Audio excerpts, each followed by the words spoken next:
asalaamaaleykum mbokki jullit yi mbokki taalibe yi rawatina mbokki Baye Fall yi ci digalul Serigne Cheikh Ndigal Fall ibnu Serigne Cheikh Fall Baye Góor jaaree ko ci loxoy Serigne Cheikh Ndiaye jëwriñ daayira organisateur Touba Palais ak waa groupe Xidma Baye Fall Ndigal ñu leen di fàttali addiya ji ñu baaxoo joxe ci weeru koor ren ji ñu fas yéene ko tàmbalee ci ñaari nag ba fu addiya ji mën a toll ci bépp Baye Fall bu ne sas wi mu ngi tàmbalee ci 10 000 francs baluwaay man bépp Baye Fall bu ko yàlla mandoo ñoo ngi lay ñaan nga envoyé ko Wave wala Orange Money ci numéro jëwriñ yi ñu lay bëgg a jox tàmbalee ko ci jëwriñ Cheikh Fall Gounia 77 524 40 06 77 524 40 06 ba tey mën ngeen ko jaaree ci jëwriñ Mafal Sow 76 523 24 80 76 523 24 80 mën ngeen ko envoyé itam ci jëwriñ Mame Gour Mbeng 77 857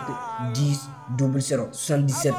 857 10 00 addiya la Cheikh Ibra Fall sase ndog yi ca njaareem ca la ko Cheikh Bamba sànnee fu kawe ba ñépp di yéem te ab Baye Fall baaxoo naa jëfe ndigal ngir ak texeen buntu ba moo di jëf te caabi jaa di ndigal Serigne Cheikh Ndigal Fall yàlla na fi yàgg lool te ànd ak lépp ndigal ngay communication expérience fait la différence Baye góor ñi Fall la ilaha illallah